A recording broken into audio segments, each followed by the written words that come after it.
Alright, we move on to airbags. Okay, the airbags are designed to work with the seatbelts, as we talked about seatbelts earlier, how they pre-tension themselves when we have an accident. At the same time, the airbag would go off together simultaneously. So we use the sensors and components that vary with vehicle manufacturers and the year of the vehicle, which includes a driver-passenger side and a curtain side and knee airbag. So there's different airbags throughout the cars. We developed our airbag systems. We started with just a driver's airbag in the early days, then we moved to a passenger airbag. Now we've got these side intrusion airbags that come out. If we have a side impact, we have airbags up in the top of the roof that come down to protect our head. All these things that have developed to keep us safe. So we'll learn a bit more about that as we move on. Another video. Lots of videos today. Airbags can be found in many different locations within a vehicle. Their size and location are specific to the protection they offer. Most commonly, airbags can be found in the center of the steering wheel. They can also be found in passenger side dashes. Both locations protect occupants from frontal impacts. Side impact and curtain side airbags protect against side impacts. Side impact airbags can be found in the sides of the front seats, and curtain side airbags can be found in the side edge of roof linings to protect a person's head. Now on to how an airbag works. Airbag assemblies include a nylon bag, squib igniter, gas generator, and an airbag triggering mechanism. The airbag itself is made from nylon and is folded into the front of the assembly. It's coated with a lubricant, corn flour, for easier deployment. The squib, igniter, and gas generator are located in a metal housing in the back of the assembly. All airbag assemblies are mounted behind a pad with a fracture line on the face. When an airbag deploys, the force causes the line to break. This allows the bag to fully inflate. Holes are usually located in the rear of the airbag to allow the nitrogen gas to escape. This deflates the airbag and provides a cushioned surface to help protect the occupant. During an impact, a remote supplemental control unit determines when an airbag should deploy. When this occurs, an electric current triggers the squib. The heat generated causes the igniter to burn, which in turn explodes the gas generator. High-pressure nitrogen gas is produced, and the airbag rapidly inflates. The airbag is fully inflated within 3/100ths of a second, cushioning the head and upper chest of the occupant as it moves forward. Have you seen an airbag go off? You have? Have you set one off yourself? Yeah. Yep. Fun. Yeah. I wish I had an airbag. I've had them in the past, and yeah, it's great fun. But you just got to be careful. When you're picking up an airbag, okay, it's important to pick it up the way it explodes, so that if it did go off, you're getting the cushion of the airbag, not the metal part. If you had it upside down and went off, it'd take your head off. So that's just something to think about. I think we talked about that further on. Is there any chance airbag can go off when it's not connected to the battery? Definitely, yeah. Probably unlikely, but definitely can. So how do you deploy an airbag outside a car? Just safely put some power, just a circuit, make a circuit, and pew, goes off really quickly. In fact, when we dispose of airbags, we're meant to do that before we dispose of them.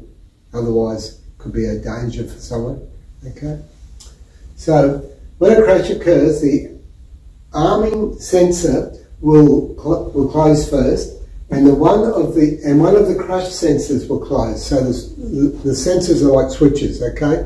So as they close, it then allows the circuit to be completed. So when it says one of the crash sensors, it's talking about where the impact is. So wherever the impact most is affected is where the airbag will go off. So it may not go off in every airbag, particularly if no one's sitting in the passenger seat or it's not no one in the back seat, it's only going to go off in the driver's seat then. Okay? Goes within 40 milliseconds, the igniter module burns the propellant and inflates the airbag. Okay, we saw the airbag go off in that video. I think they said it was a quicker time, didn't they, in that video? Yeah. But anyhow, that's all right. Okay, so The sequence is within 100 milliseconds, the airbag starts to deflate as after it's gone off. Okay, it will start to deflate. Within 2 seconds, the airbag is completely deflated, I should say. So imagine if the airbag didn't deflate, you'd be trapped between the airbag and the seat. So obviously it has to deflate. But the idea of the airbag is to cushion the blow, so you're not going bang into the metal dashboard or the steering wheel or whatever. Okay.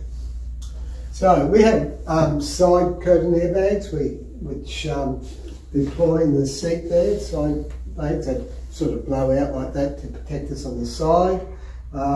Different shapes and are deployed in various locations.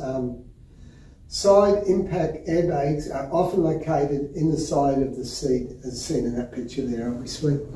So in that case, yes, we can't just put any seat covers on the seat. Definitely not. No. Yeah, because it's gonna protect. So So yeah, you have to be aware of things like that. Even you know, those mats that you go over the dash, you've got to be careful of those. All those sort of things, definitely. Yeah. So here we've got the different places where we might see different airbags, as you can see. I've never seen one on the door. Probably you don't know they're there, you know? Yeah. More than likely they're there, but yeah. Up here, I've seen that one. I've seen them up there. Side curtain. And that one there is pretty common. Again, see how this is much bigger than that because of the steering wheel. The steering wheel protects you more there. Oh, it covers in that, especially in that shape. So like it takes all the impact. Yeah, exactly. We had a lady that was in our street one day, crashed into someone's fence, and the airbags went off.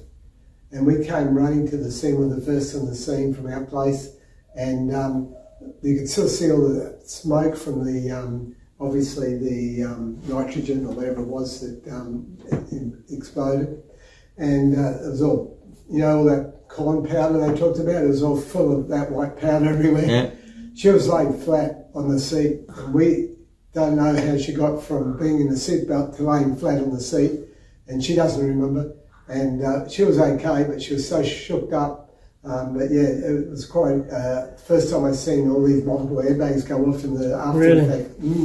So these doors, they have the pressure sensor. So they sense the pressure, then they deploy the seat has a pressure sensor. So when you sit on the seat, it knows there's an occupant in the seat. And depending on the crash sensor to where the impact is to what airbags will go So off. what sensors are in the door?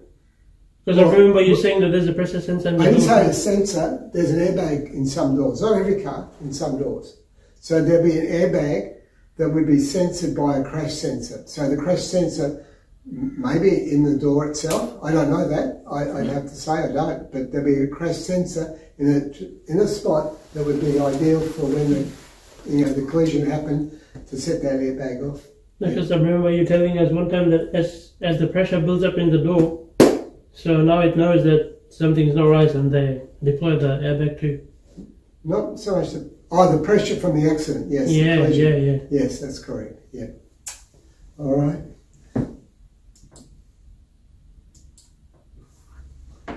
Again, is this a video or is it just a picture? There's your curtain airbags. They come up from the lining. We had the hearses that we used to service for K and Smith, and their vehicles didn't need side airbags because they were converted into a hearse, right? So they didn't need them. But they would put a resistor in, okay, to emulate that there was a airbag in there when there wasn't. And sometimes, because they've been modifying the wiring, that sometimes things would go a bit, like the resistance would get a bit high, and they would set off the airbag light.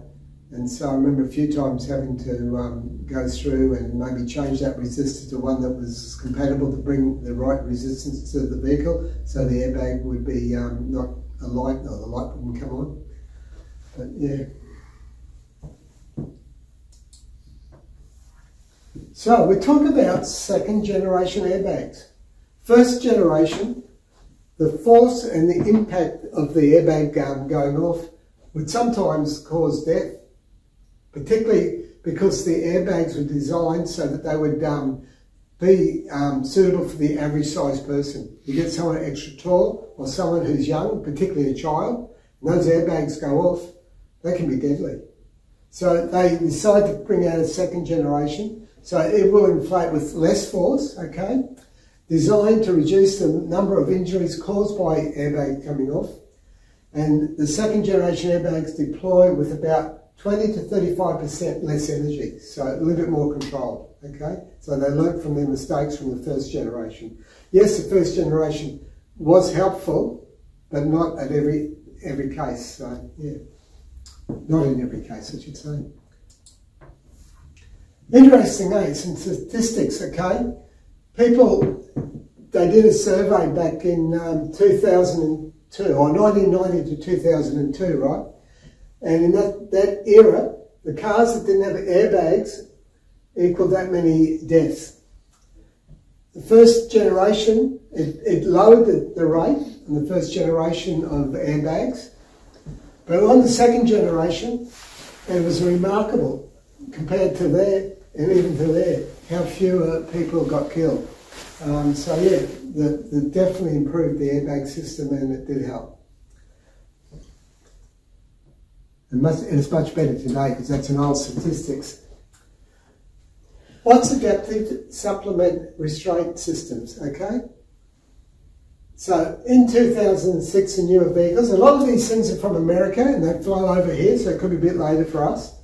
But in 2006 in America, newer vehicles must allow for airbag suspension when infants and children and small adults are in the front passenger seat, okay?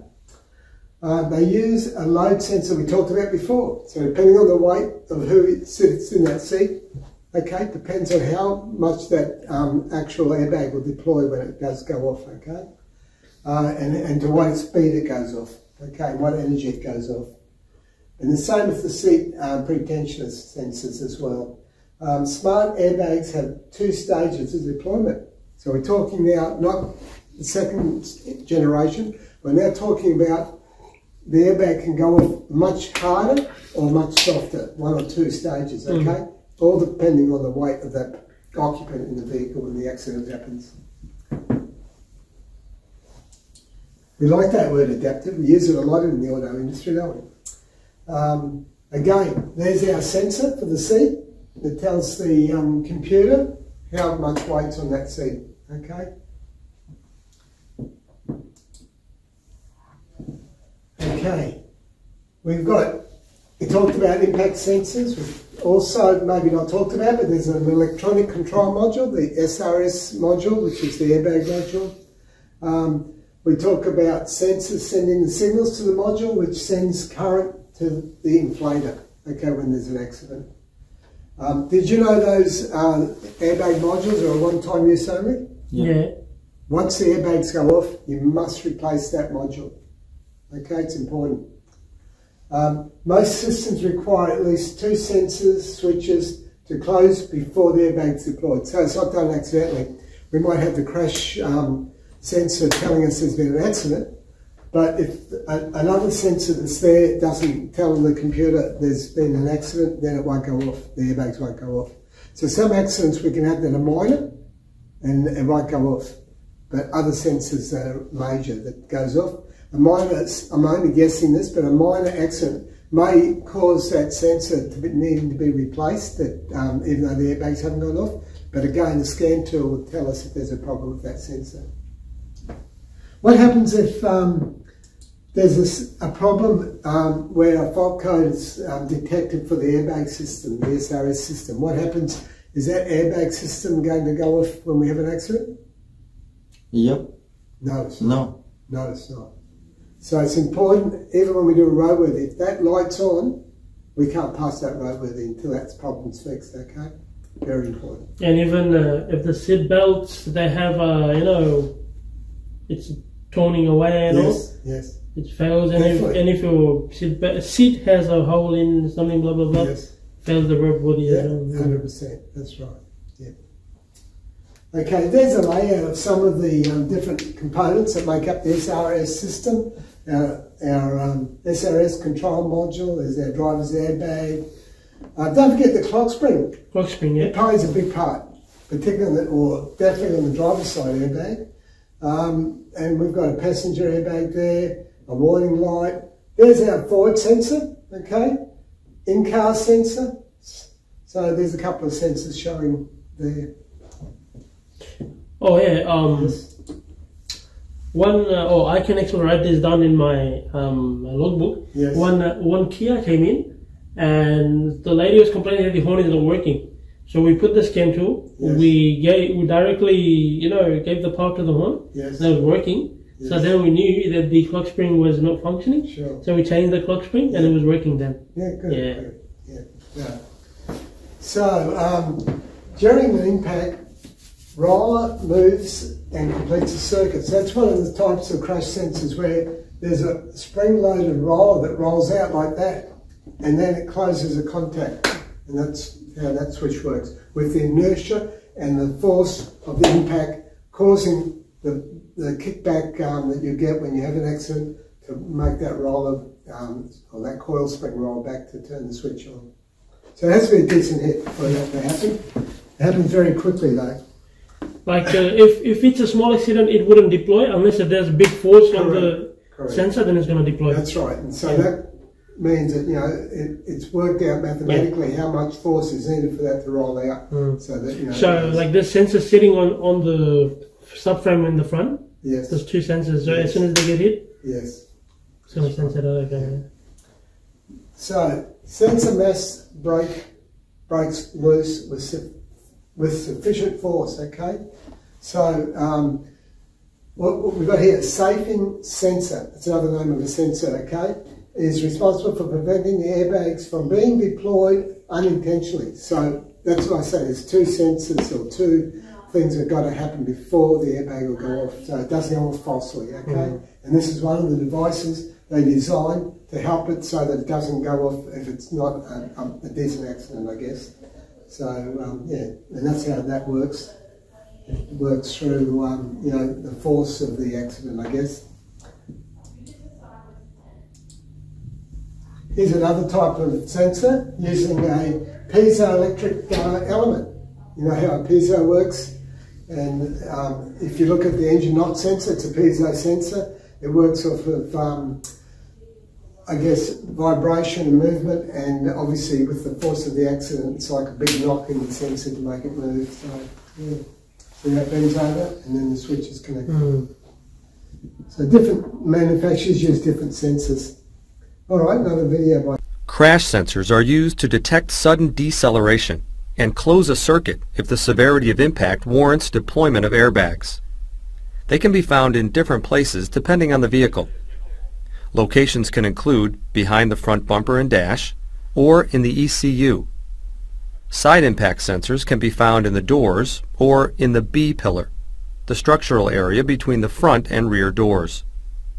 Once sudden deceleration from the appropriate direction has been detected by a sensor, a message is sent to the SRS control unit, which then determines which airbags need to be inflated. In some designs, the passenger airbag will only deploy if someone is sitting in the passenger seat, and/or if the passenger airbag switch is turned on. Safing sensors are sometimes used to prevent incorrect or unnecessary deployment. These sensors are mounted within the control unit. It will engage only if both the safing sensor and a crash sensor indicate that a predetermined rate of deceleration has been reached. There are also backup systems in place to ensure the system always remains operational. First, there's an SRS warning light, which illuminates if an error is found in the system. Then, if a vehicle has its battery disconnected or damaged, capacitors in the control unit supply the electricity required to keep the system operational. Finally, some seat-mounted airbags can also operate without electricity. It's also important to note that many vehicles use two-stage side impact bags. These provide protection to the upper torso over a more extended time. The device that Okay. The other important thing is the way the seat's mounted, that it's correctly mounted properly, because it's part of the restraint system in the sense that often the buckle of the seatbelt is part of the seat, and obviously if the seat's not mounted correctly or someone's changed the seat and put a seat that's not designed for that car in place, that could be a weak point of the system. As you know, in Queensland, if you do change your bucket seats, you have to get it engineered approved. You can't just change it without doing the compliance or a modification plate, they call it in Queensland. So you need to be aware of that. So if you're aware on a roadworthy the seat's been replaced and you don't find any modification plates, you probably can't pass that car then. Okay. Usually a magnet or Hall effect switch is mounted also on the seat, for the different sensors, so you need to be aware if you do change your seat. It's probably not a good idea in modern cars to change seats anyhow for those reasons. When the seat is forward, the airbag deploys with when the seat is forward, the airbag deploys with decreased force. I don't know what that means, when the seat is forward. Because you remember it's two-stage deploy? I just worked it out. You slide the seat forward. And then it doesn't try to push it one time. But again, if you're really close to the dash or the airbag, and it's going to go off at a different rate than if you're further back, it's got to go further, if that makes sense. So I get that now. It's going to push you. That's right. They think of a lot, don't they, when they design safety things for occupants? Okay. So seatbelt buckle switches detect whether the seatbelt is fastened. Also using a magnet or a Hall effect switch, the magnetic field changes as the seatbelt is fastened and unfastened. The airbag deployment force is adjusted according to the switch input, so where the seat is obviously. Occupant's weight is measured and determined by, and the front airbag deploys that force determined on the weight of that person. If no occupants are detected, the airbag will not deploy, of course, and most use a silicon-filled mat as a pressure sensor, so it's a silicon sensor.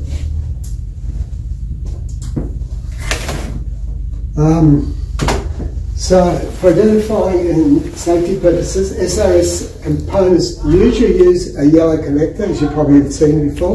They're annoying clips because they have to be two stages to undo them, and sometimes they're a bit tricky and you don't work out how to unclip them. These are airbag clips? Yes. Those yellow ones? Yes, they're really tricky. Really I've pulled the seat out of my Hilux a couple of times, and it takes me a few minutes to work out how to unplug it. It's not that easy. And if you're disconnecting an airbag sensor, it's better to disconnect the battery first. Okay, I'm going to talk to you about that. All the workshop manuals will tell you to disconnect the battery. You know how much I hate disconnecting batteries in modern cars. But if the computer sleeps? I would recommend you disconnect the airbag fuse. Okay, that disables the airbag system. And therefore you're not upsetting all the adaptive values that are in the whole computer system. It can take you half an hour of resetting everything if you disconnect the batteries on modern cars. So I'm not saying don't disable the airbag, that's not what you're hearing me say. I'm just saying, disconnect the fuse where possible. Because on the other hand, it also teaches us always have a battery maintainer. And the other thing is, like some of the latest cars, like I think it's BMW or Mercedes, when you disconnect the battery for a certain period of time, the computer sleeps and it never wakes up. It goes to the sleep mode. If and the battery runs down too low in voltage, it will, but not if you disconnect the battery. You can disconnect the battery, but you have to make sure everything's turned off and the computer's all gone to sleep, so everything's okay to disconnect. I think it's easier to disable the airbag by using a fuse, and I think that's a problem. Well, I don't know if this is the right way to do it, but sometimes we let the car run and then we change the battery. That's not right. Yeah. I would never do it that way. Then what's the way to retain the system? I would use a battery maintainer, so you can plug in the cigarette lighter, or you can somehow use. Oh, we actually use the cigarette lighter method too. We've actually made a I've actually made a wire. Yeah, I have been caught with the cigarette lighter once in a early model Commodore that blew a fuse, and I got abused by the owner of the car. We didn't know the fuse had blown because something hadn't worked after we disconnected the battery. So I think most cars is fine to plug in a thing. A lot of cars now, a lot of battery maintainers are used through the DLC, the OBD2 port. I think that's probably a safer way. So basically you just turn on the ignition and plug it in? Don't turn the ignition on, just plug it in. There's always 12 volts at that terminal 16. There's always the ground at terminal 5 and 6. One's ground sensor, one's one's chassis ground and the other one is sensor ground. So just plug it into there and you'll be safe. Okay. Okay. All right. So for identifications, we read that. All SRS connections have a gold-plated terminal. Did you know that? So if you have to replace a terminal, you probably have to replace the wiring harness because of the special terminals they use. Connectors also use a shorting bar. That's something I haven't talked about. What's a shorting bar? Who knows what a shorting bar is? Shorting bar. No, you don't know? All right. When you unplug an airbag system, often there's a sprung-loaded clip, I guess you can call it, that closes between the two terminals to give those two terminals continuity between them so that there's no static electricity or anything that can put voltage into them and let the airbag go off. They're called shorting valve. Okay. Who knows when you're checking resistance in a airbag system, how would you do that? How would you check the resistance if we had a fault code? High resistance in the driver's side scribble airbag system. How would we check the resistance?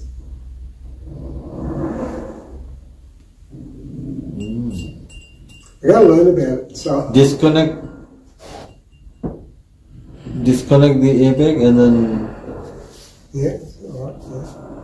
So, Yeah, is it the resistance in the wiring or is it the resistance We don't in the... know yet. We don't know yet. Oh, okay. I think we have to disconnect the terminal Yeah. and then check the cannot back probe. Back probe. No, for multimeter you can just check it on the Yeah. Multimeter. multimeter. That's what happens when you use a multimeter. Okay, a multimeter puts out a very low impedance current through the circuit to make a judgment on the resistance, right? Did you know that little bit of a current going through from your little torch battery that's in there, or 9-volt battery in there, Can ignite can that. ignite the airbag? Oh, yeah. So guess what?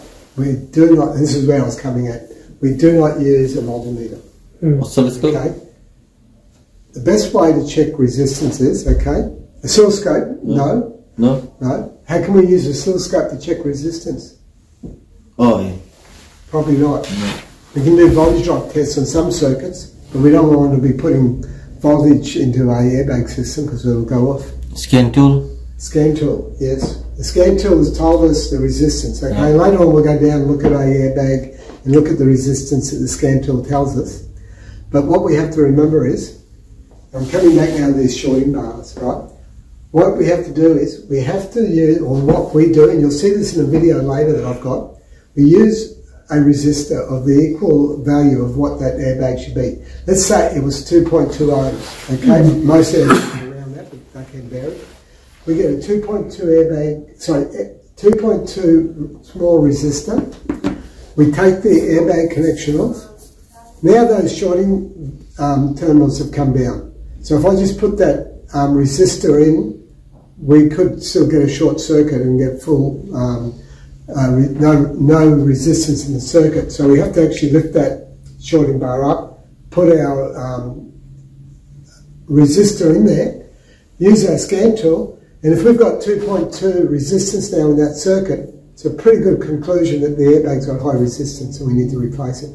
If we still have much higher resistance in the circuit on our scan tool, we know we've got a wiring problem. Does that make sense? Okay, but we'll see a video about that and it'll make more sense when we see that video.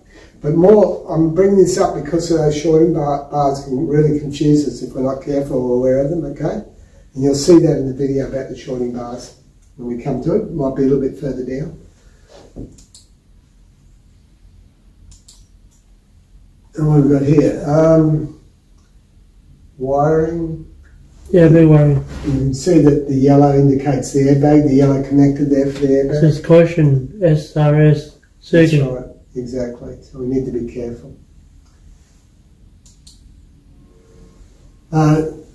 Okay, clock springs. As I said earlier, clock spring plays an enormous part with a lot of things in the airbag system. Certainly, the clock spring transmits our controls on our steering wheel, our horn, we know all that. But it also, separately to the connector for the, you know, those controls, is our airbag, SRS, yellow, see it's yellow, it goes down and plugs in. We can have an airbag problem or a high resistance in the airbag driver's thing because of the clock spring. So, you know, this is where we would be joining up our resistor in that clock spring. So it goes through the clock spring and then we can see the computer to see if we've got high resistance or low. If we've got high resistance still, then we put our 2.2 or whatever the resistance we use to stimulate the airbag. We still have that high resistance. Very likely it's a clock spring. We could then go further down and disconnect it up the next joiner past the clock spring and do the same thing. And we know for sure that it would be the airbag, okay? Not airbag, the clock spring, I should say, okay? All right, the other thing with clock springs, there's normally, when you buy a new one, you've got a little plastic lock to lock it up so it's in the right position, and you pull it out once you've put it all in with the steering wheel in the straight ahead position. But there's also usually somewhere a couple of arrows to line up. So if ever you pull a clock spring out that's, and you're not replacing it, make sure you're aware that you have the steering wheel straight and you have those two arrows lined up when you put it back. Otherwise you're going to upset things through that clock spring, okay?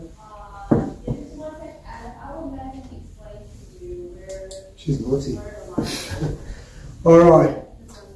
Our readiness light comes on, okay, when we turn the key on, and then goes out once the car's started after a few seconds. So, you know, we know to check that. When you do a roadworthy, do you physically look for that yellow light to be on? Yeah. Close the door. Yes, you have to. You do. Have you ever seen a vehicle where the light doesn't come on when you turn the ignition on? So that means someone took the light out of Very likely, or something. So, or a fuse is blown or something. But yeah, be aware that that light comes on. Same with your engine check light. All those lights come on. When you turn the key on, they go out as the car runs, if everything's working properly. Okay.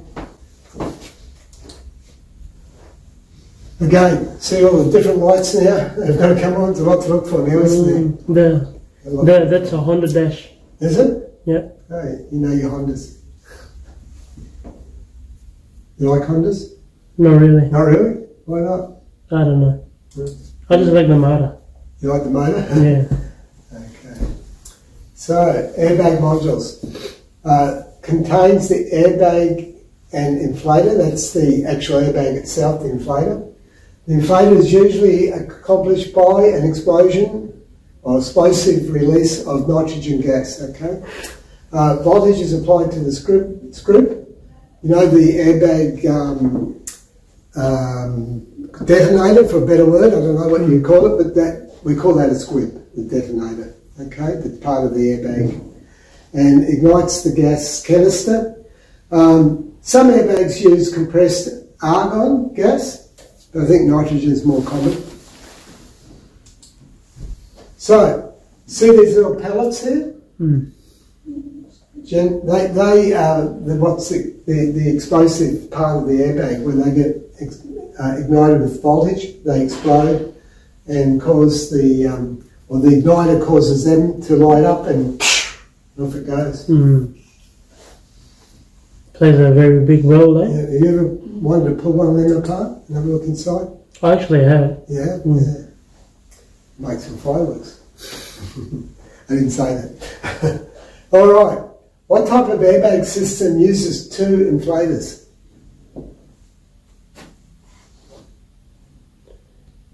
We talked about the second generation, and we talked about something else after that. What did we talk about? It's just 2 stages. It's a Passive? No, all airbag systems are passive airbag systems. Smart. But passive means that they're going to protect us. They're not going to prevent an accident, but they're going to help to keep us safe. Whereas... Go two-stage? Yes, two-stage systems, so that if an infant is sitting there or a smaller person, it's going to go off with less force. So that's right. All right, airbag diagnostics. So what do we do?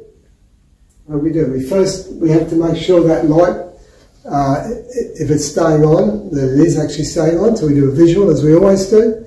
We would then recommend that we look at the scan tool, okay, and get the codes out of the scan tool, obviously. And that diagnostic trouble code, which if the light's on has to be a diagnostic trouble code, that will give us a direction then of where we're looking at. And, you know, we would say, for example, I mentioned we got high resistance. We would then go to live data and we look. Just assume we had a fault code for the driver's side airbag and had high resistance.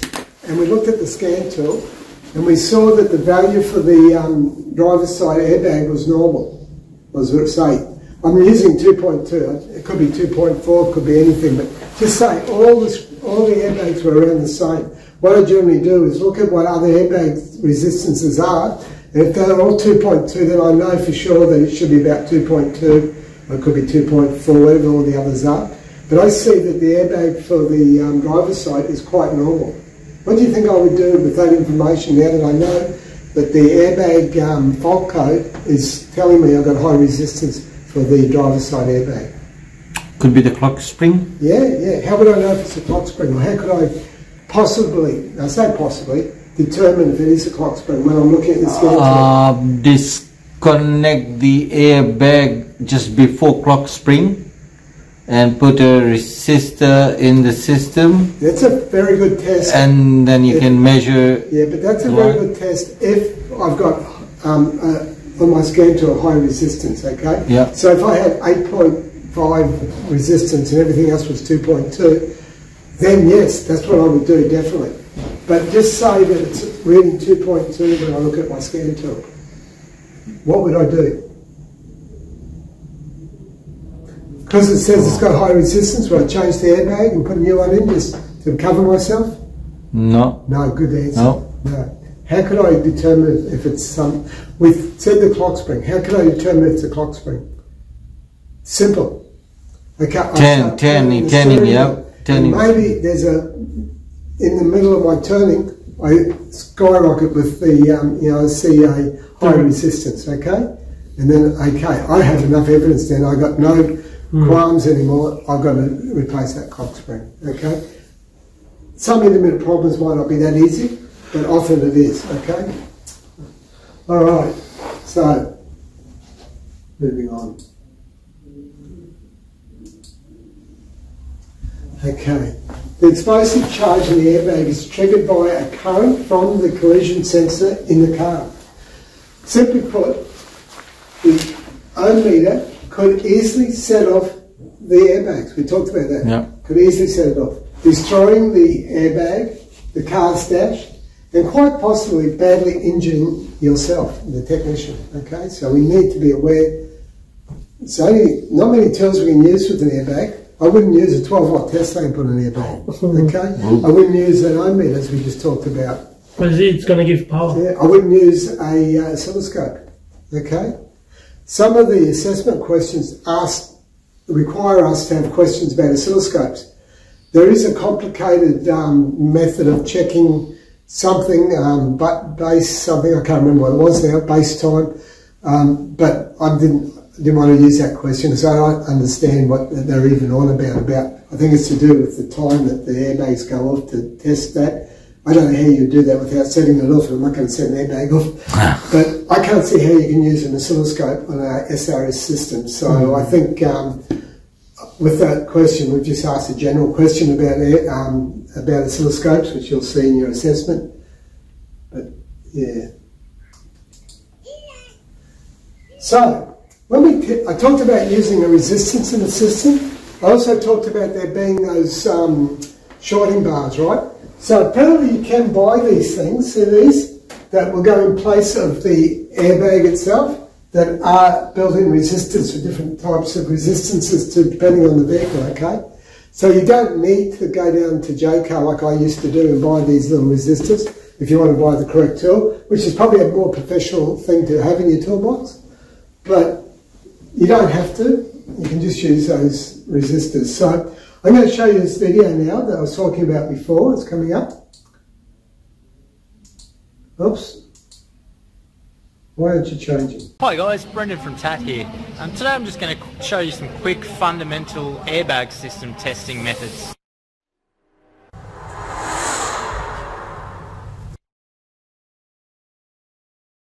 So the car we've got today is a 2005 BK Mazda 3, and customer complaint is that airbag light on, which we have confirmed. So we've got an airbag warning light on, we've got our fault code of B1881 passenger seatbelt pre-tensioner circuit open. First thing I'm going to do is go and look at live data. If it's available on the scan tool, it's always a lot easier than having to try and do it without it. So we're going to see what our resistance is currently on that pre-tensioner. So if we go down, looking at a passenger pre-tensioner there, we're at 9 point, sorry I'll get it so you can see, 9.9 ohms. You know, what's it supposed to be? Well, you don't particularly know. On most systems I'm going to expect somewhere around 3, but we've got the help in this case that we've got the driver's pre-tensioner at 2.8, which isn't setting a code, so I can assume that's going to be good. On the flip side, as you can see, the driver's side airbag and the passenger side airbag, see they're at 9.9 ohms and not a problem, but I would say they're sort of a secondary airbag that's not fit on this one because we've got our primary airbags up here at 2.9. So you'll find that's a fairly reoccurring number. You know, if you're around that 3 mark, you can be pretty certain that it's going to be correct, but all manufacturers are different. They can use whatever they want, and definitely this is not looking good to us, so we've got a problem. First thing I'm going to do is we look down here and we see keeping our wardrobe in the car, so that's great. That's a really good indication to me. There's probably going to be a bunch more shoes underneath there. Yeah, I can see some already. So we're keeping all the shoes under there. Great money maker for mechanics basically, as far as there's probably going to be a connection issue under the seat. So I'm going to see if there's wiring for this stalk, which could have the pre-tensioner under the seat. If not, then we're going to be looking at if the belt has the pre-tensioner built into it down in the assembly, then we're going to be pulling those trims off. But first we'll take a look underneath the seat. So I've disconnected the fuse from the airbag system just in case for safety while we're working on it, and you can see there are all these shoes under here. We do have one set of wires at this connector here. Now often you'll find that they're going to be yellow wiring. In this case it's not, and I can see that it goes to the passenger seatbelt, so there's very likely a pre-tensioner in there. Something that I want you to take note of, because it can catch people out. Let's get right in there. Get past this bar. So notice at the bottom we've got those little bars. I'll get it to focus even better if possible. You'll see these bars at the bottom of the connector. The pins are actually at the top there. These bars are called shorting bars, and so what they're doing is right now they're joining these 2 pins together. If we were to put the connector in, it's going to push those bars down. They're no longer connected. From my reading, my theory, I believe it's to avoid potential voltage difference between the two when the thing is unplugged, static electricity, all that kind of thing. And so if you were to do a resistance test, definitely we wouldn't do it through here because that's a explosive, but they'll sometimes put this in, let's say, you know, we were going to do that through a clock spring, and so we could unplug it from the other side and we could do a resistance test through that. But some people get unstuck because they've got these shorting bars, and so of course we're going to have good continuity between those 2 pins because it's going straight through here, where you could have a clock spring that is open circuit, and those pins are what are giving you a closed circuit. So don't get caught out if you're testing a clock spring. Obviously with the airbag disconnected off the other side, I definitely do not condone resistance testing on an explosive. So always pay attention to those shorting bars. So in this case, I can see that we've got some wires there, so we'll see if we've just got a connection issue, and we'll go from there. So on the computer side of the wiring connector, so this is going back to the ECU here, you'll see I've just inserted a resistor. So you know, small little terminals. It's not spreading the terminals or anything. I've just got it sitting in there lightly. I haven't shoved it in so we spread the terminals. Now that's a 2.5 ohm resistor. You can pick them up from any electronics store, right? So that's now being our airbag. That's our dummy airbag basically. And if we go up to our scan tool now, we can see our pre-tensioner on the passenger side is now at 2.5 ohms, as I would expect. So I can be confident that there's no fault in the wiring. We're good basically from that connector back. So we basically either have a fault in the connector or a fault in the actual pre-tensioner itself. But what I'm going to do is use a bit of this deoxit. So many other products that people use, but I'm going to use a bit of this in the connector. I've had pretty good experience over the years. You know, there's a good chance that if I was to plug this in my experience, this is probably going to be fine, really. A lot of the time it is just the connector underneath there. So basically I'm going to give it a clean out. There is no you know, physical wear that I can see to the connector. It's not spread or anything. I'm going to spray some of that in there to try and boost continuity, and if it comes good, it's probably just the connector. If it does not come good, then we know the problem is in the pre-tensioner itself. So we're back together now. I should mention, how do I know the terminals aren't spread? I just use a little kit like this, DAT equipment one.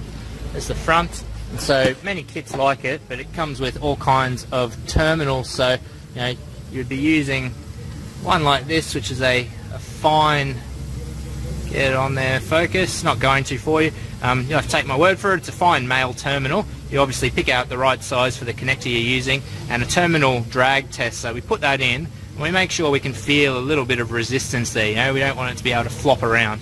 Obviously make sure you're using the right size connector. You can do the same thing on the male pins really, although less often. There's some female ones in there. So there is resistance on the terminal. I'm happy with that. Got my dummy resistor out now. I've sprayed a bit of this into the connector and then dried it out with some compressed air, and we are back to a good system. So our passenger side pre-tensioner is now reading 2.7 ohms, just the same as the others. We no longer have a check engine light. Airbag light. I haven't even actually cleared the code. I will go and clear the code, but already it's showing us the system self-tests and it's happy. So looks like we're good, and it was just a connection issue. So a couple of test techniques there that you can apply to any kind of airbag system, guys. Obviously these under-seat pre-tensioner ones, whenever you see shoes and things like that, it's very common that it's just going to be the connector. Very delicate, I would say, very sensitive is probably the better word, so it doesn't take much for them to not be creating a good connection there. A lot of the time it's just as simple as either giving it a wiggle or unplugging and plugging the thing back in, and it's all good. Over the years I've told customers, look, this is the problem, we can't be 100% sure that it's fixed. You know, the only way would be getting a new connector there, but I don't believe it's necessary. You know, there is terminal tension there. Maybe a little bit of oxidization builds up on the connector pins, and that's what does it. So that's why I like to use a little bit of spray like that. So this one's all finished. Stay safe when working on airbag systems, obviously, and hopefully this helps you in the future. Thanks. Bit of bonus footage, guys. So as I was going to throw back my resistor, lo and behold, I found, with incorrect spelling and all, I actually have one of these that I must have bought a couple of years ago. So obviously, just so you know, there are items out on the market that you can buy that you know, a little bit better form and fit than this guy. But yeah, I'm just so used to using the resistor. That's where I went first. Thanks. Visual understanding of what I just said as well. It backs up what I just said, but yeah. So that's how you check a system if you've got high resistance. Getting hot in here. Hi guys, Brendan. So there's a few fault codes to do with airbag problems on the scan tool there. So this one is actually saying there's a short. Okay, so I guess when we use our, if we disconnect the wiring on both ends, we look to make sure the wiring wasn't shorted out by then using our ohm meter. We could check that out, put it on the ground and touch each terminal to make sure, but we wouldn't do it if there was an explosive airbag in the system, otherwise we could be in trouble. All the different codes there, what would your first reaction be if you saw all those fault codes in a system, an airbag system? A bit like Venetia's code. Would you start to think maybe there's a problem with the control unit? But would you just change the control unit? No. No. What would we check? Could be in the wiring connections. Yep. So would we start checking for powers and grounds and everything at the module? Resistance, yeah. Yeah. Resistance, as long as we're not checking the airbag system, but yeah, we'd have to be careful. But we need to check the wiring diagram and just make sure. But yeah, I'd say we might have a power and ground problem there, just straight away. All right. Could have a module problem. Could be the airbag's already gone off and someone hasn't replaced it as well. It's always a possibility. So when we actually have a vehicle coming in with airbag problems, we want to get as much information from the customer, don't we? We want to find out when they have an accident, if it ever has had an accident, and all that history. That might tell us a lot about what we see on the screen, you know. So we've got lots of warnings on these things on the vehicle to tell us, you know, to be careful. So always take note of those things. Servicing the airbag system. When working inside the vehicle, be aware of the location of all the airbags, okay?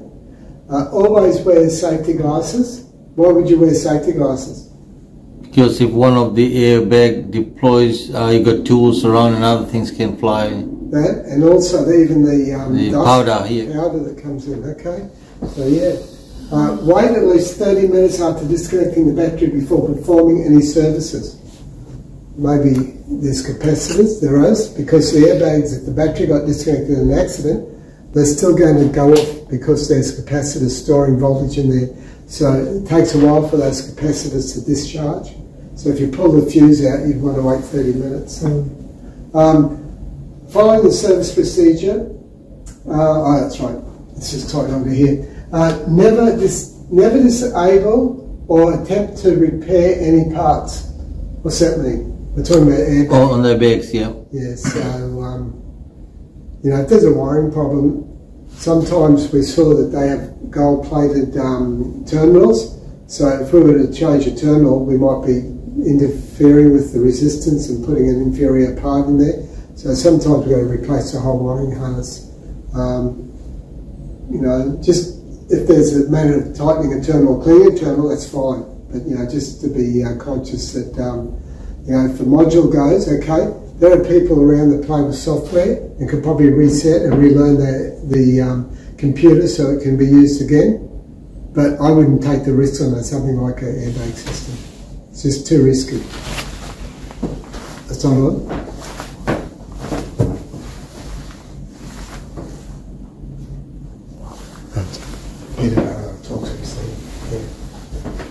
Okay, so yeah, we need to follow the correct service procedure exactly when we're talking about airbags. We can't deviate because you know, of critical things.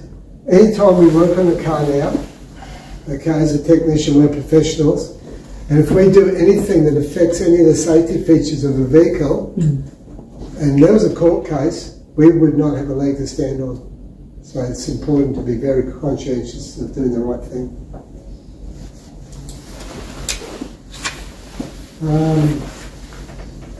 Any questions? No. No, we've still got up to slide 55. We've only got 155 to go. What? What the hell? I wake you up tonight. No, we've only got 80 slides, so 15 to go. That's the time. Yeah, we're doing all right. Okay. So we have to be careful how we handle things in the airbag system and how we handle sensors. How we carry a live airbag, I talked about making sure you face it up so that if it does go off, I'd be holding it out like this, but if it does go off, it's going to go up in the right direction. If you have it this way or sideways, it'll kill you. So the metal, you know, how heavy that would be at the force. So make sure we carry them correctly. You know, do not carry the module by the wires. That's not a good idea. And when placing a live module on the bench, again, we face the trim and the airbag upwards. So if this is by airbag and that's where the airbag goes off, we're not going to put it that way. Oh, no, it's going to fly out. We're going to put it that way. Okay, exactly. And of course, wear our safety glasses and gloves whenever handling a deployed airbag. It's going to ask you in our assessment what some PPE equipment we need to be using when we're having airbag systems? What is it? Safety glasses, hand gloves. Yep. Okay. And they're the two main things anyhow. okay. So, okay. You answer it like that and you'll get your question right. Okay. A live airbag module must be deployed before you dispose of it. I did talk about that. I'd love to have one to do that today. Boy, we'd have fun, wouldn't we, eh? Yeah, we can deploy the Mazda one. I don't think we'd be very popular if I do that. And use only test equipment specified for the servicing of our airbag system. And service all crash sensors if one is being replaced. Okay, so do all of them, don't just do one. So if you need to replace one, do the lot. Maintain correct clock spring position during servicing. As I said before, you'll line it up correctly with the steering wheel straight ahead and bolt it up that way. If we're out a little bit, we're going to possibly damage that clock spring. Okay, I know plenty of people have damaged clock springs through not doing it properly.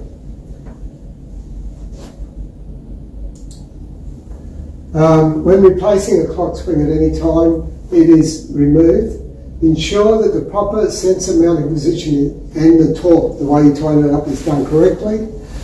Check and replace any fuses if needed. Ensure no codes are present after we've done the work. We check before and after, of course. And, you know, recheck the wiring that's been routed the right way, that it's not going around something that can get caught on a sharp edge or maybe hang down and get caught in someone's feet. So disarming mechanical systems cannot be deactivated by disconnecting the battery.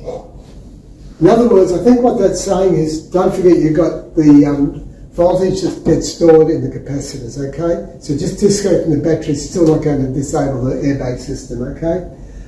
Specified cables need to be disconnected to disable the system. Refer to the service information before attempting to service or disarm the system. So, yeah, your workshop manuals will give you a guide on what you've got to do. Mostly they tell you to disconnect the battery and wait your 30 seconds. Not 30 seconds, 30 minutes. I say disconnect the fuse and wait 30 minutes. Can be controlled. So, guidelines. Damaged or activated sensors and control modules must be replaced. There's a no-go, you just replace them. Permanent codes will be set once an airbag is deployed. The clock spring position must be maintained to prevent damage. If an airbag goes off in the driver's airbag, I'd be replacing a clock spring as well, okay, because it could be a lot of stress on that airbag clock spring. So here's a clock spring. See the two arrows lined up? Yeah. So just to be aware of lining them up like that. And as I say, usually there's a part here where you stick a bit of a plastic thing from a new one that holds it in that position that you've got to remove. Have you replaced a clock spring in the past? Yeah? You remember seeing that? I haven't. So lining up? I remember lining up the arrows. Yeah. Well, I'm pretty sure most clock springs, when they're boxed up, they have a thing to maintain the position in that spot. Oh. Why must an airbag module be replaced after an airbag has been deployed? Because the crash data is a permanent code. Yep. In the module, yep. And that cannot be erased, so it has to be replaced. All right. So let's have a look. So because it's a one-time use device, okay. Which you're right about having a permanent code, by the way. Yep. Once a crash sensor, airbag module, and airbag are activated, they cannot be reset, and you have to replace them. Okay. Yep. All right. So just a one-time use. That's right. My daughter, years ago, before we had all the written-off vehicle laws that they go on the register and that, she bought a Honda that was the airbags had gone off, right? Had a small accident, but bad enough that the airbags went off. It was a Honda Jazz from memory, and the airbags in Australia were like all the things, all the sensors, the module, the airbags itself and that, were over $3,000. I got them out of Japan for just over $1,000 delivered. I don't think we could get away with it today because of the explosive devices that are in those airbags, but for whatever reason, We got it all through customs and imported it, yeah. So saved a lot of money by buying it direct through Japan. So other things that you don't think about for safety things are the headrests on the back of the cars. And in a roadworthy, if you haven't got a headrest on one of the seats, particularly the back seats, you can't pass a roadworthy because it stops the whiplash and protects the occupant in the car. So we need to check that they're in place. So something that we learned at AURETR137, if you came to one of the sessions we did, that the airbag actually in the module records before an accident and after an accident. If I remember right, it's about the first 5 seconds before the accident and the last 2 seconds after the accident. It records different parameters of what's happening, you know, as the car crashes, what the engine RPM is, what the road speed is, other things as well. You know, it records all that. And it's actually been used sometimes by insurance companies to this was in the Toads. Yes, Bosch, yeah. That's right, the Bosch talk we did. Yeah, Toad. But yeah, so there is a certain amount of information that you can extract. We can't unless we've got the right tooling to do it, but our scan tools, to the best of my knowledge, won't extract that. But there are tools that will extract that information out of it. Like how speed the car was, and when it helps with the police, it helps with the insurance company, but it also helps with the prevention of accidents, you know, so they can record all this. So yeah, a bit like a little black box in the planes, only not quite as sophisticated, I guess. Pre-collision systems, okay. Predicts possible collisions using a radar. So we've got systems there that use radars, obviously. We see that in our adaptive cruise control systems. And then we have these adaptive braking systems that will brake as you get closer to cars without you touching the brake pedal. So we have these pre-collision systems, and it can retract the seat belts and alert the occupants. So I don't know how it retracts, but it must tighten up the seat belts if it thinks it's going to have an accident before the accident happens. Right. We have rollover protection. Some vehicles are equipped with automatic rollover bars. Bars that will stop us from the roof crashing in and killing us, you know. And during a rollover, the airbags stay inflated longer. So if it rolls over, it knows to stay inflated. So I didn't know that, but that's how they've advanced with the airbags. That's for what, race cars and all, pretty much? For everyone, I think. So do cars come with the rollover bars? They're built into the reinforcement of the roofing of the car. Or if it's a convertible, you'll see a big bar at the back, a very strong bar to protect the occupants. But yeah, so any car that rolls now is a modern car, and they deploy the airbags, they stay employed longer because of the continual rolling of the car. Did I click over there? Yeah. Some of the other protections that are being considered and not currently used is 4-point seat belts instead of 3-point, 4-point. We also are looking at airbags built into the actual seat belts themselves. An interesting thought, eh? So things that might come out in the future.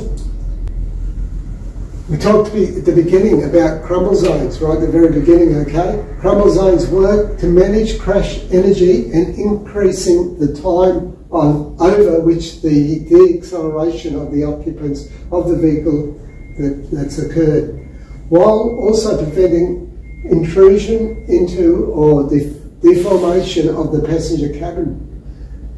This better protection car occupants against injuries. So in other words, the time the car would hit the wall and the force that, it slows that movement down a bit because it's crumbling in other places, so it'll slow it down a little bit. Might seem like very little, but it does help, okay? So crumbling zones are very important. And so I guess we need to know about crumbling zones. If a car's had an accident and we're been repaired and we're servicing the car, and we can tell that the crumbling zone, wherever that weakness is in the body of the car, looks like it's been, you know, pushed in, that means that it can't do that anymore, so that's a safety factor. Did you recently see one accident that was been done in Legacy Tunnel? Right. So one police He was an ex-police officer. Yes. He was driving an Audi, Yes. 200 kilometers, and he crashed into the Legacy tunnel. Didn't know that. You should have seen the condition of that Audi. Yeah. It was like a chewing gum. Really. Because he was driving 200 kilometers. And he's a policeman. He was an ex-police officer. I expert. Yeah. And did he survive? No, obviously not. No. On spot dead. Wow. Yeah. And he crashed into one of the Mazda. It was too bad. I'll show you the photo if I find it. When was that? Just a few weeks ago. Was it? Yeah. I vaguely remember seeing a picture of what looked like an Audi. I think I did see the newsreel, but I've forgotten about it. It was a black one anyway.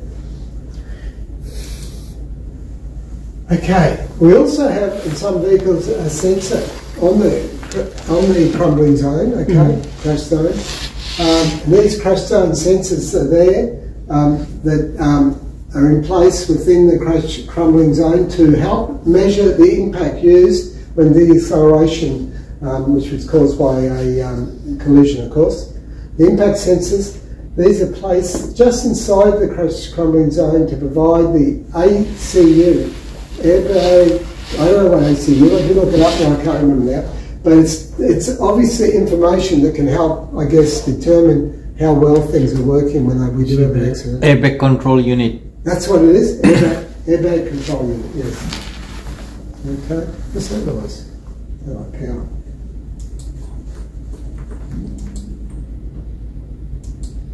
When somebody's doing welding. Oh, that's what it is, yeah. Another video?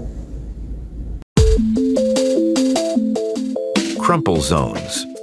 Crumple zones are specially engineered areas at the front and rear of the vehicle designed to help absorb crash energy before it can reach the passenger compartment. Toyota uses tailored blanks, subframe structures made from steel in increasing thickness and strength as they go from the front of the vehicle towards the passenger compartment.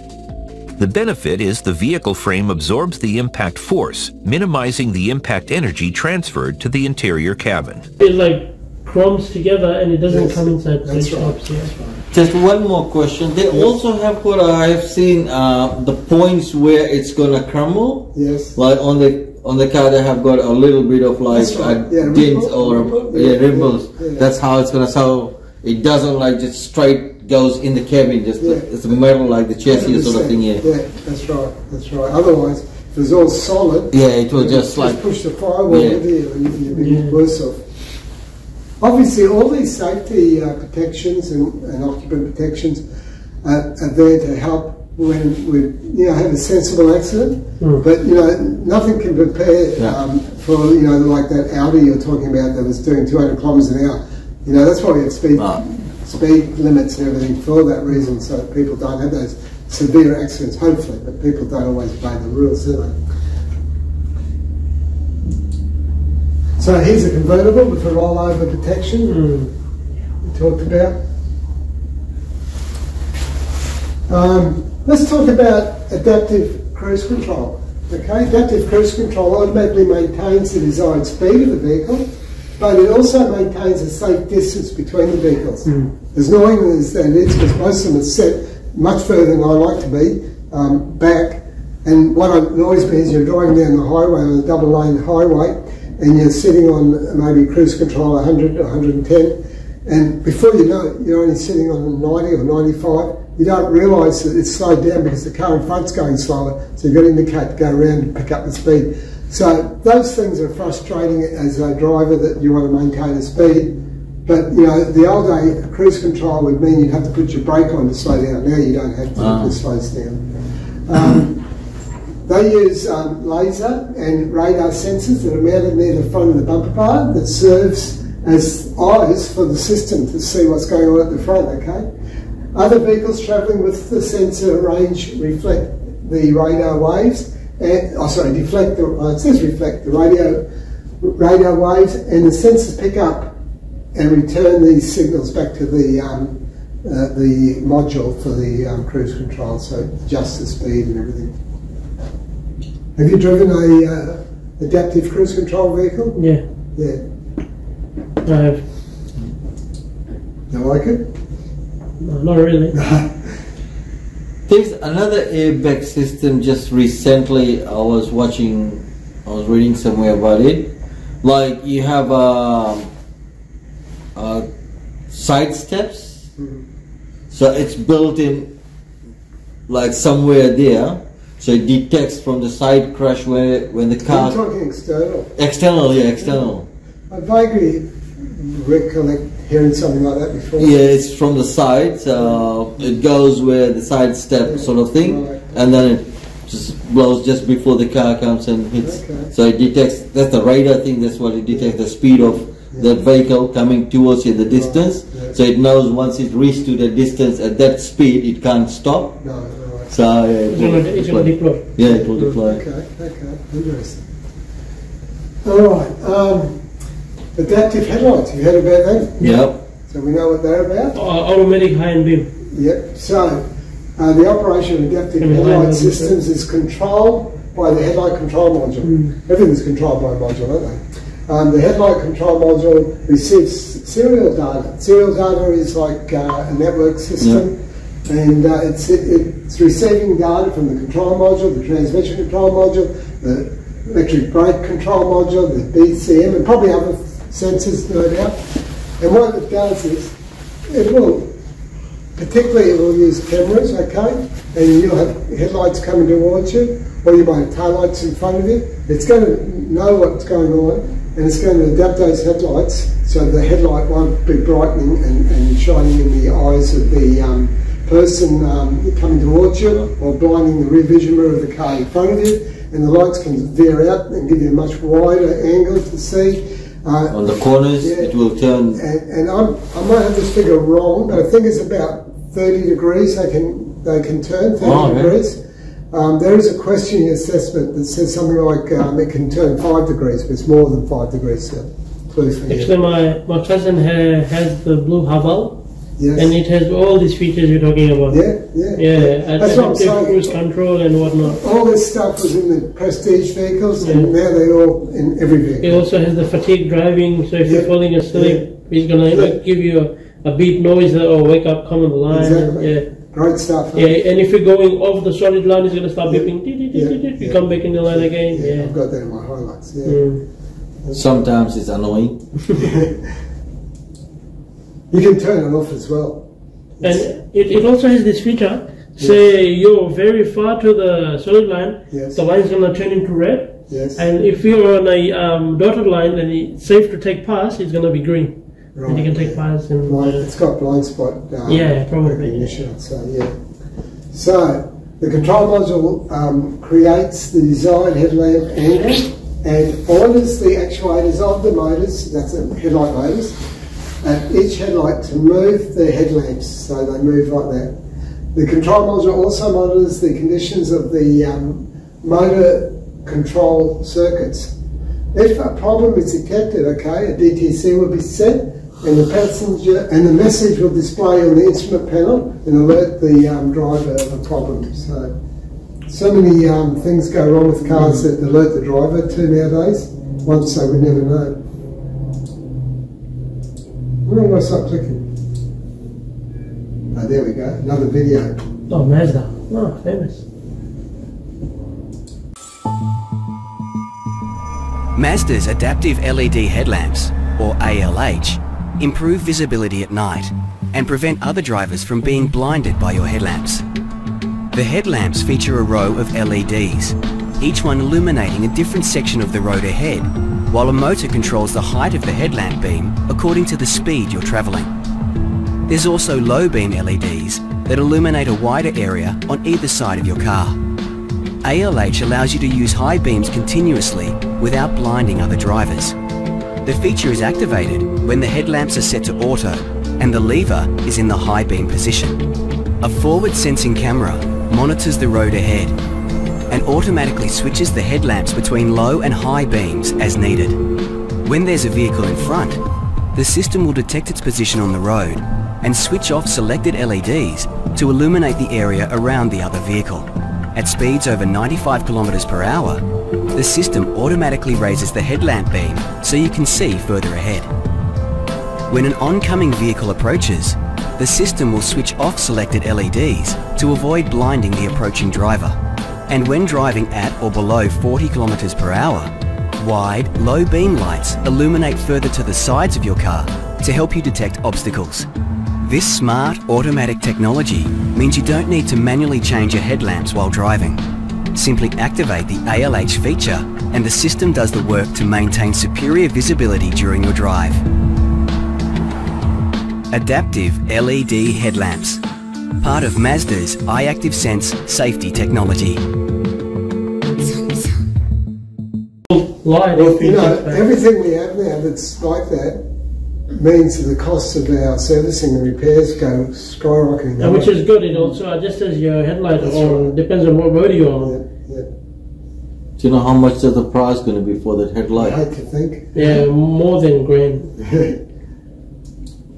So basically it's just the plug and play, right? Pretty much, yeah. Everything in life's like that now, isn't it? We don't really fix much up.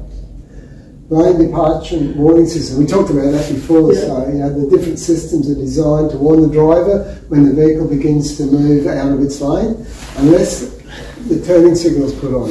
Okay, that's the switch to tell the computer that we are intentionally going to cross over on the lane. They use cameras and sensors to monitor the lane markings and send data to the system. Most cars, as I say, it's just a beep beep beep if you hit the line. Some cars will feel a little bit of a feel in the steering wheel. And then we've got other cars that will actually keep you in those lanes automatically. So yeah, pretty cool. Blind spot detection. I've got the car, my car doesn't have it, but I've seen cars where they've got that little picture on the window, like a yellow, a green or a orange light. And I think when it's orange, you know there's a car approaching. When it's green, you know it's safe to go across. So it's a pretty simple but very smart idea. Some of them has got a camera now, which gonna like both side mirrors. It's gonna have a camera, little ones. Yes, that's it's gonna show on the dash. It does that too. Yeah. So many vehicles now offer an option that allows drivers to view what is on the right or the left side, which is what you're talking about with cameras. Blind spot information systems, which is BLIS, allows for safe lane changing. How often accidents happen on those multi-lane? Did I tell you I went to sleep once driving? Have I ever told you? No. I had one of my son's friends in the car. We're going from the Gold Coast home. I was really sleepy. All of a sudden, I woke up. I'd gone over 3 lanes before I realised, oh my goodness, never done that before. It was a scary thing. My friend's mate just was gobsmacked at seeing me go across these lanes and didn't realise what was going on. But yeah, it was a very scary thing. It's never happened since, but yeah. So I guess, you know, things like that could... I was just fortunate there's no cars. I just went across without any cars. But anyhow, so radar sensors observe the rear blind spots on both sides of the vehicle and notifies the driver of any oncoming or stationary vehicles on either side of the vehicle. So pretty straightforward. Pre-collision systems and pedestrian automatic emergency braking. So a recent accident prevention system is called the pre-collision system, and it is offered on many vehicles and will be offered on more in the future and become more of a common thing. Basically, the system relies on the front radar sensors, an object recognition camera sensor, and the driver monitoring camera, which monitors the driver's facial expressions. So we talked about that with your fatigue driving. Yeah, fatigue driving. So all this stuff we're going to see, particularly as, you know, it got told to me some years back, but not that many years ago, the next 5 years we're just going to see so many changes in the automotive industry that, you know, it surpasses anything we've seen in the past. And we can see this happening now, you know. We'll see more changes in coming years. Yeah, it's just changing so quickly. Who knows where it'll be when you're my age? Eh? Yeah, exactly. You know, flying cars that drive themselves probably, who knows? Night vision. You heard about that? Yeah. So yeah, night vision uses military-style thermal imaging to allow the driver to see things they normally may not see until it's too late. The thermal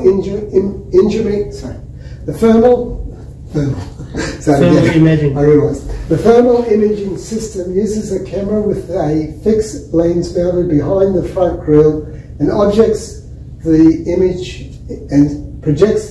into the bottom of the driver's side of the windscreen by a HUD which is a head-up unit. You know, they display on the windscreen, LED type light. So yeah. Actually, there's one more new thing Volkswagen has implemented now. Yes. I was just looking in the news the day before yesterday. So, you know the kangaroos, they come on the road and yes. they have a lot of accidents? Yes. So Volkswagen has implemented... I saw that, yes. So Volkswagen has implemented a thing where they throw a sound wave, yes. like certain kilometers. Yeah. So if the kangaroo is crossing, yes. they'll stay there. Yes. They won't move. Yeah, yeah. So yeah, so they have this sound thing on their logo. Yeah, I like that. Yeah. That'll sell. This thing was in the market for a long time, but it was just the aftermarket one. You can buy those little it's like a whistling sort of sound, right? Which you can put on the bonnet, and when you drive fast, it's going to make that sound. It's scary. It's scary. But now Volkswagen is going to make money because now other automobiles will purchase it from Volkswagen. Yeah. What do you think about the story, the video we saw about Volvo making up the technology for the seat belts, and then gave it away to everyone free because they wanted cars to be safe, occupants to be safe. Yeah, it's good. Okay, so we're also seeing semi-autonomous and autonomous driving systems out now, and we're going to see more and more of that. They reckon I heard by 2032, it'll be fairly mainstream that we'll have a lot of autonomous vehicles on our roads, so we'll see. But integrating advanced driving systems, assistance systems, which is ADAS, into the functioning self-driving vehicle is the goal of the manufacturers that are working towards at the moment, so we can see that happening. Are we scared by it? Are you scared by all this technology? Not really, I think as it goes. Yeah. A lot of these technologies, a lot of technology gives us different opportunities. It also takes away different opportunities too. We think of timing belts. We don't see them now, it's all timing chain. We think about, what's some of the other things? So many things that have changed in the way we service cars now because of technology, you know. But we find when we do have a problem though, it's much more technical, and therefore the backyarder can't really achieve doing what they used to be able to do. So it comes back to us if we keep up with things. And it's fairly important to keep up. Whenever I have a video, it takes a long time to change. Driverless cars might not be ruling the roads just yet, but the big players in car manufacturing are investing heavily into what is expected to be the biggest breakthrough in motoring since the Model T. Although much of the anticipation has predominantly focused on the use of electricity and AI to power and drive the vehicles of the future, motoring giants such as Geely and Volkswagen are working to revolutionise car ownership too, with the shared economy at the heart of their new concepts. Automotive giant Geely's Lynk & Co is a subscription car ownership platform which gives users access to vehicles in their local area. When it launched in China in 2017, the scheme's initial release of 6,000 memberships sold out immediately, and the service is still welcoming around 10,000 new members each month. And Volkswagen's autonomous concept car, Cedric, could bring an entire new meaning to public transport. Peter Wuder is Vehicle Design Director at Volkswagen's Future Centre Europe. Our mission, if you like, is to look far into the future and to find out what are the needs of our future customers, of our future users, what are their needs in their environment, and to understand the challenges we're having ahead of us and to find mobility solutions. Cities are getting more and more compressed, and traffic is getting worse, and traffic is getting denser and denser. There is a limit we can tackle, and then we need to find new solutions. And I think in the future it doesn't make sense to own a car when you live in one of our cities. The car is just costing lots of money while it is sitting on the street and occupying 10 square meters of space, of valuable city space. So therefore, ideas like autonomous driving, like autonomous shuttles, pods that are taking you from A to B, fully autonomous, these kind of solutions will help to have a better quality again in the city. The sharing economy has enabled people to monetize their properties when not in use via platforms such as Airbnb. Peter says vehicles like the Cedric will allow for monetizing our vehicles to become more commonplace. If I own a Cedric, why shouldn't Cedric earn money while I am not using it? There are many possibilities and scenarios. Like if I own a Cedric, first of all, I could share it easily with my friends, with people I trust. If I don't need it, I send you my QR code and you can open and maneuver the Cedric like you want. So sharing it in your community, with your friends, maybe with your neighbors. When you don't need it, somebody else is using it. And then the next step would be handing it out to foreigners, kind of as a business opportunity. Could be a rolling office that you are providing to your customers. Could be a rolling cafe. Could be a rolling kindergarten. It could be basically, there are almost endless opportunity. Designed as a spacious cabin which seats up to 4 passengers, the vehicle is entirely autonomous, and where we'd normally expect a windscreen, there's a large interactive screen. I am your car. I recognise your voice from when you made the booking. A version of the Cedric is currently on display at London's V&A Museum, giving the public a glimpse of what the technology might offer. But although this concept is being tested by Volkswagen, it could be a while before we see the Cedric on our roads. Technology-wise, we can be there pretty soon. In 2-3 years, the car would be capable to do all this. In terms of ethical questions, in terms of regulations, that will take longer. It's not only a hardware that you are selling to your customers. You have to design basically and to create a mobility system.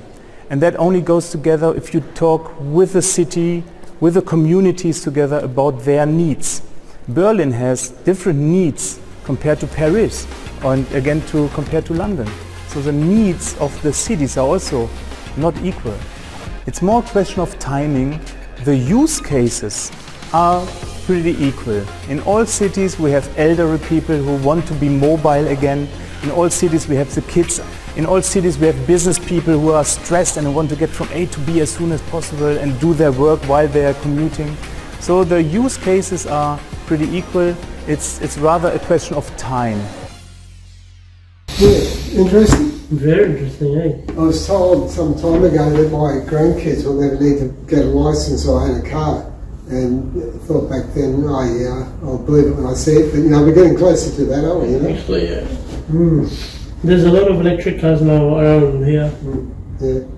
I sort of looked at this guy, talked to this guy that's got the Tesla.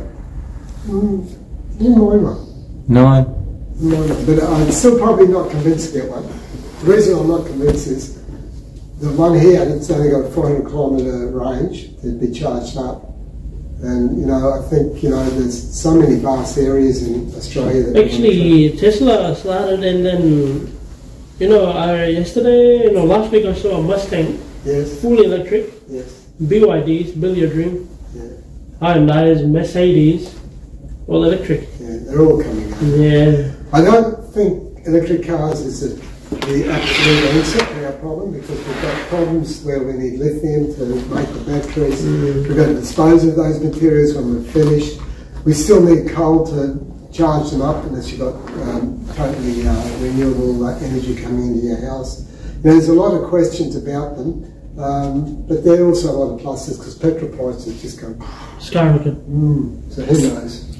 You know, me and my daughter, we just want to see when Tesla gonna release the autonomous driving. Yes. In India, in one of the main cities.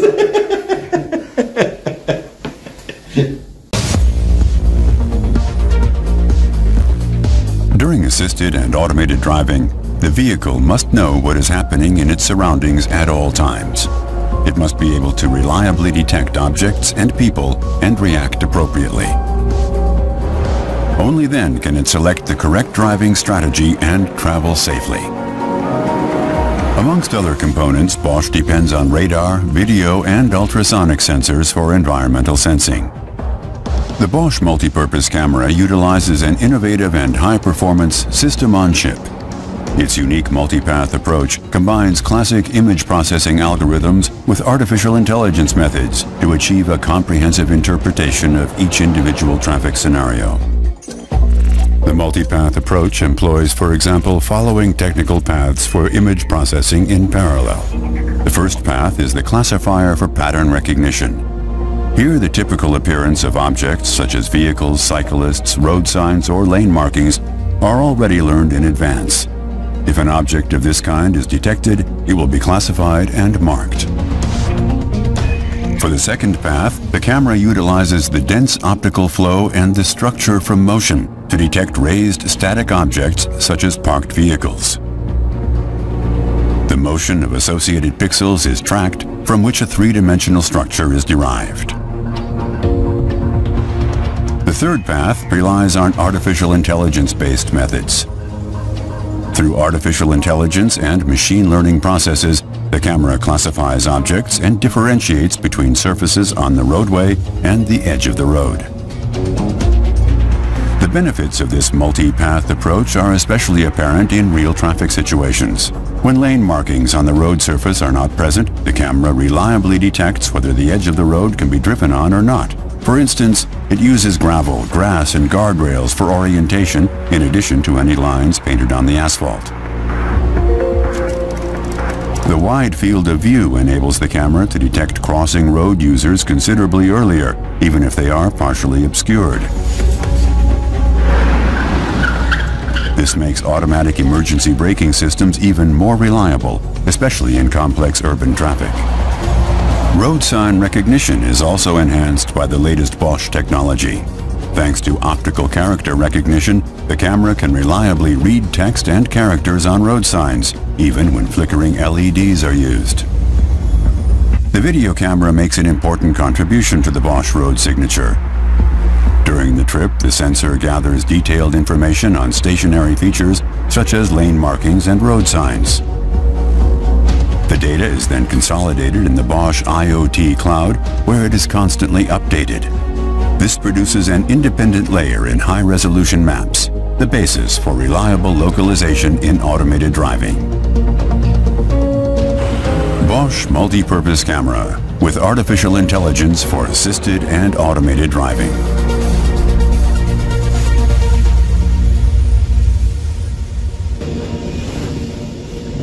Okay, so that gives us an idea of what we're up for now in the future, guys. You know, there's some smart technicians that have got businesses that have actually modeled their business now on catering for, you know, setting up so they can do ADAS adjustments with their cameras, their radar systems and whatnot. And, you know, if you're smart, guys, you'll want to learn as much as you can about this sort of stuff because this is the future. Anyone who wants to stay in the past will end up being obsolete eventually. But if you keep your mind on what's going on, see these opportunities, because they are opportunities, you will grow in the industry and you'll be sought after. You'll actually be wanted for your skills and knowledge. You'll be wanted for those things and you'll never be without a job. But this is where it's going. You know, one small accident will put those cameras out of adjustment.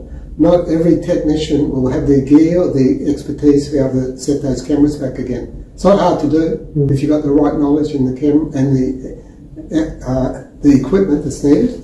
It's not that hard. And I know a guy from Toowoomba, right? Really smart guy. He's set up. He's in what's it called? There's a suburb in here, just outside Toowoomba. But he's now set up another workshop in Toowoomba, set up for ADAS setting up of you know, all the insurance companies, all the panel beaters know about him. They bring their cars there, they have all this radar and the cameras set up now. So yeah, it's very important to sort of look for the opportunities in the future. So guess what? That brings me to... Any questions? To question time. What questions do we have? Have we learned something? It was a very interesting topic, I would say. It is, it is, it is. It's something... Even I had to research a few things, but you know, I think things are changing so quickly. You know, this is new technology. But we're learning about this technology now. Yes. Kids coming to our age will learn something else. That's what I mean. That's what I mean. So it's an ongoing thing. It's never just going to, you know? Yeah. And I said from the word go when you guys started with me, I said to you that you'll never stop learning if you want to keep learning. If you don't want to keep learning, you'll become obsolete.